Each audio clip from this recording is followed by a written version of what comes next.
yang lebih pintar ya. Kita bicara dari Pak Ahok dulu. Pak Ahok ini agama Kristen. Dulu dia itu mau jadi gubernur Jakarta, digagalkan oleh Pak Anies karena dilaporkan penistaan agama. Akhirnya Pak Anies itu maju sebagai gubernur dan juga pemenangnya, dan Pak Ahok masuk penjara. Dan dia ini agamanya itu Kristen. Banyak yang menilai kalau nanti negara kita itu dipimpini oleh orang Kristen, berarti negara kita menjadi negara kafir karena dipimpin oleh orang Kristen. Ya itu betul, tapi aku tidak setuju soal itu. Aku itu pilih pemimpin tidak memandang agamanya, yang penting bisa kerja untuk masyarakat Indonesia, yang penting jujur. Kalau soal Pak Anies, sampai sekarang aku tidak ingin pilih Pak Anies, tidak ingin banget. Apalagi politiknya dia itu, politik agamanya itu kental banget. Mulai di tahun 2017, kasus sama Pak Ahok juga, yang waktu mau jadi gubernur, dia itu ambil alih semuanya gitu loh, ambil kesempatan supaya Pak Ahok ini masuk penjara. Dan dia itu mendekati agama waktu itu. Gimana dia itu cara melakukannya itu, politik agamanya itu kental banget waktu itu. Itu makanya sampai sekarang masih diingat oleh seluruh masyarakat Indonesia. Tidak boleh pakai politik agama di negara kita ini. Tidak boleh. Karena jangan hanya karena beda agama, kita tidak pilih siapapun. Kalau menurut saya, siapapun pemimpinnya, kita boleh pilih dia. Yang penting bekerja untuk rakyat. Gimana tanggapan kalian, guys? Dulu janjinya apa ya? 41% warga Jakarta tidak punya rumah sendiri. Lalu kita siapkan solusinya. Dan solusi ini terlihat bisa dikerjakan. Bahkan private sector pun berminat untuk melakukan. Ketika masa kampanye, tentu ada yang mengatakan itu nggak bisa, itu nggak bisa. Ternyata sangat bisa, rumahnya tersedia. Jadi ini adalah soal keberpihakan. Begitu kita mengatakan kami akan berpihak pada mereka yang tidak punya rumah, yang penghasilannya kecil, ketika di bawah UMP, memang tidak bisa pakai bank. Kenapa? Ya karena uangnya tidak cukup untuk nabung. Yang penghasilannya kecil, tadi misalnya, janji saya adalah DP 0 rupiah. Saya nggak janji di bawah 2 juta, 3 juta, nggak pernah. Selalu janjinya ada DP 0 rupiah. Anda tahu bahwa di media sosial Anda sering jadi olok-olok karena rekam jejak Anda. Anda kan selalu bilang, lihat rekam jejak aja. Dan kemudian di media sosial rekam jejak Anda yang ditampilkan itu yang buruk-buruk. Saya mulai dari sumur resapan. Dulu Anda bilang bahwa ini akan merupakan solusi untuk mengurangi banjir di Jakarta. Tapi kemudian yang muncul ke permukaan kan sumur-sumur resapan yang hancur lebur, berantakan, dan merusak jalanan. Dan itu menjadi bahan tertawaan. Bagaimana Anda menjelaskan soal sumur resapan yang Anda anggap sebagai solusi mengatasi banjir Jakarta ini? Jadi Jakarta itu adalah kota yang penuh dengan cekungan-cekungan, Bang. Karena itu kita punya banyak tempat yang dulunya rawa bebek, rawa belong, rawa mangun. Itu semuanya adalah rawa-rawa, tempat yang rendah. Saya beri ilustrasi aja. Di ITC Fatmawati dengan Jalan Fatmawati itu turun ke bawah, jalan raya itu turun ke bawah bisa sampai 1,5 meter jalannya. Ketika terjadi hujan, tempat-tempat yang cekung ini selama ini pakainya parit pengantar air. Jadi antarkan airnya dipompa. Yang terjadi adalah genangannya lama sekali, baru dia turun. Kenapa? Karena harus ditarik ke tempat yang lebih tinggi. Nah, di tempat-tempat seperti itu dibangunlah sumur resapan sehingga dia turun. Dan terbukti itu mempercepat surutnya air pada saat hujan deras di tempat yang rendah. Di tempat-tempat itu dibangun. Ada dibangun 27.000. Waktu itu yang pertama kali 27.000 lubang dibangun sumur resapan. Di tempat-tempat itu terbukti air menjadi surut cepat. Bisa ditanyakan kepada warga di sana. Oke, itu satu. Berarti ada solusinya. Yang kedua, apakah sempurna? Tidak, Bang. Apa tidak sempurna? Sebagian pelaksanaan kontraktor itu ada yang dikerjakan dengan rapi, ada yang tidak rapi. Ini kelihatan di lapangan nih. Kita bangun 27.000, ya kalau ketemu ada 50 yang bermasalah sangat mungkin. Nah, 50 inilah yang difoto, 50 inilah yang kira-kira ya, yang digandakan dan diramaikan. Tapi program secara umumnya itu berhasil. Ini bukan kata saya. Ya, memang begitu teman-teman. Setiap cuplikan videonya sangat luar biasa, dan kita lihat bahwa banyak yang serakah untuk gila-gila jabatan dan ingin berkuasa. Dan memang negara dibangun dengan perbuatan, bukan omong-omong saja. Pas kampanye, pas pejabat, sama saja omong-omong, dan janji juga pun surga melulu. Ya, yang lain tidur, hanya KDM masuk Capres 2029. Memang KDM sang jadi Presiden Republik Indonesia, yang tentu saja aku pilih Pak Ahok.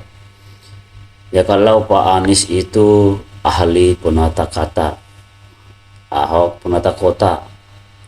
Ya, bukan hanya pas pilkada saja tidak suka dengan membohongi orang. Memang benar itu kata Pak Ahok. Jangan hanya omong-omong saja dan membohongi orang atau masyarakat.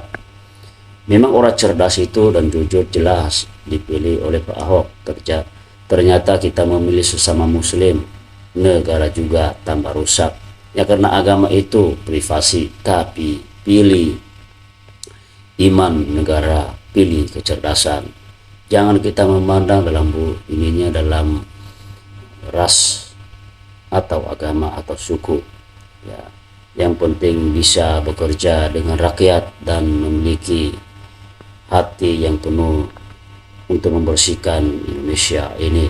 Memang Ahok levelnya di atas Anies jauh, bumi dan langit. Dan semuanya sudah terbukti kalau Pak Ahok dalam kinerjanya di DKI Jakarta.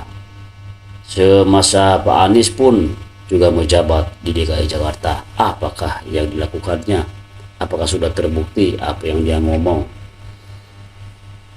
Semua perumahan subsidi 0% DP-nya. Tapi ternyata tidak. Ya memang di dalam hanya pemikiran manusia atau hanya omong-omong saja, jadi tidak dibuktikan. Ya di situ kita sudah menilai gimana semasa Pak Anies untuk pejabat DKI Jakarta. Ya apakah sudah bersih Jakarta atau bagaimana? Ya bukannya kita menjatuhkan manusia, tetapi kita melihat dari situasi dan keadaan atau cara kinerjanya apakah benar-benar sudah terlaksana atau belum. Ya memang Indonesia bukan Arab untuk memilih pemimpin, tidak perlu seiman.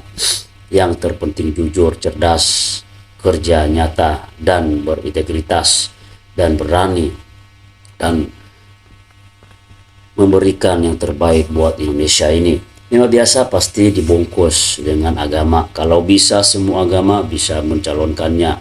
Ya, wah ini dua-duanya enggak beres deh. Yang satu petugas partai dan yang satunya sangat parah sekali.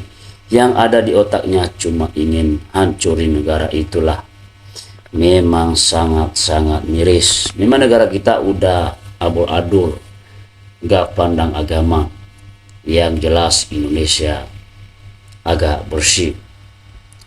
Bravo untuk Pak Ahok, tetap semangat dan harus berhati-hati karena zaman ini sudah mulai bereaksi setiap orang-orang yang serakah untuk tidak suka dengan Pak Ahok.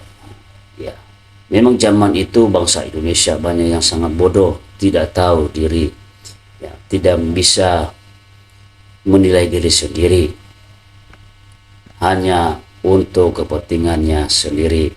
Ya yang bisa menegakkan hukum dan membangun ekonominya serta bernasionalis tinggi adalah Pak Ahok, dan itu pun banyak setiap ide-ide yang sangat luar biasa untuk masyarakatnya. Ya, memberikan yang terbaik buat masyarakat, kerja nyata.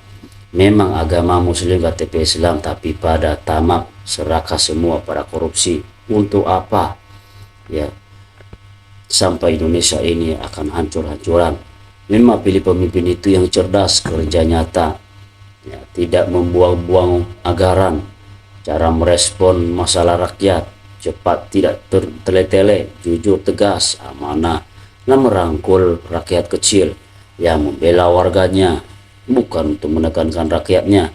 Orang miskin itu yang harus dipilih supaya rakyat Indonesia makmur dan sejahtera dan bisa menuju Indonesia emas. Yang melalui orang-orang pintar inilah yang akan bisa memimpin Indonesia ini. Jangan kita memihak kepada setiap ras, suku dan agama. Yang penting bisa Indonesia ini dibawa ke Indonesia menjadi Indonesia sejahtera. Sip 100% pilih Pak Ahok. Jangan bodoh lagi, jangan mandang agama, biar dia agama apa saja, yang penting Indonesia ini benar-benar bersih dari para koruptornya. Moga-moga Ahok deh ya benar lebih celaka daripada Prabowo. Ya, Anies lagi. Memang rekam jejak sudah jelas, kalau ada yang milih sudah jelas munduran. Ya, memang orang-orang serakah inilah yang tidak bisa memiliki pikiran yang tidak jelas. Ya, saya tetap pilih Pak Ahok karena Pak Ahok sudah nyata kerjanya. Memang Ahok Capres 2029-nya sangat terbaik dan harapan Indonesia atau harapan masyarakat. Karena Pak Ahok adalah sudah tahu setiap liku-liku kehidupan di Indonesia ini dan bisa benar-benar maju. Dan jauh ini Pak Ahok sudah terbukti yang membangun selama jadi gubernur DKI Jakarta. Ya, sekarang intinya kita pilih kinerjanya yang sudah jelas hasilnya. Bukan hanya omong-omong saja, bukan hanya janji-janji saja, tetapi dia langsung turun lapangan. Ya, itu yang namanya pemimpin yang sangat luar biasa. Dan sifat Pak Ahok adalah tidak suka dengan orang-orang jahat seperti para koruptor. Ya, itu yang paling diutamakan Indonesia ini. Harus benar-benar diberantaskan habis. Kalau bisa hukum mati.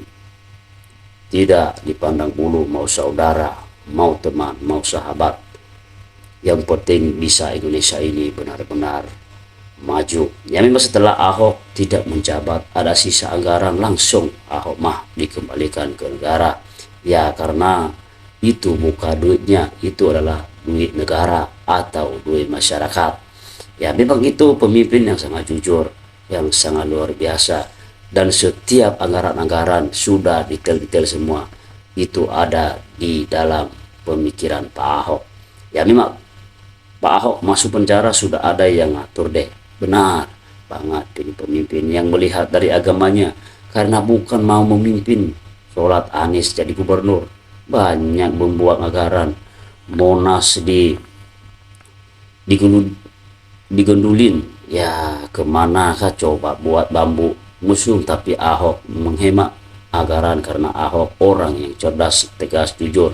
Itulah pemimpin yang harusnya dipilih. Ya,